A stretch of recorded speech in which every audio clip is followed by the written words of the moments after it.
Vraisemblablement, les jours prochains ne seront pas du tout repos pour les responsables en charge de la gestion des catastrophes et les autorités régionales et communales de Niamey. En tout cas, le fleuve Niger ne cache pas ses légitimes intentions de réclamer ce qui lui appartient, son lit.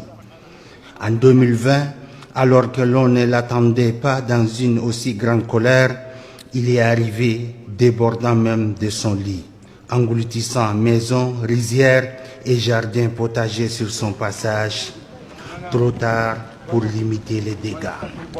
Cette saison, avec les fortes précipitations enregistrées, où a pris et l'on continue de prendre des dispositions idoines, surtout que le 19 août, la montée des eaux du fleuve a atteint le pic de 620 cm, c'est-à-dire l'alerte rouge.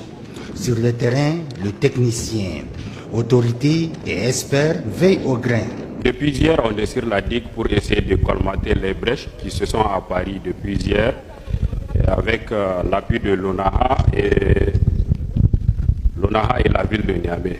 Dieu merci, on a su circonscrire les brèches, mais on continue à traiter tous les points fragiles de la digue. Depuis hier, nous assistons à un phénomène d'infiltration. Et les eaux sont à environ 80 cm de la crête, donc ce qui veut dire qu'il y a une menace d'inondation. Donc nous travaillons d'arrache-pied pour traiter les points fragiles et les points d'infiltration, les ouvertures, les petites fenêtres. Chez les riverains, la vigilance est constante pour ne pas être surpris par les éventuels débordements des eaux du fleuve. On est là depuis hier matin à 10h. Où on nous a informé que la digue a commencé à fissurer. Donc on est là, on a vraiment sollicité le support de tout le monde et on a vu la commune 5 qui est là depuis hier avec nous. On a eu à contacter aussi l'administrateur délégué qui a apporté main forte.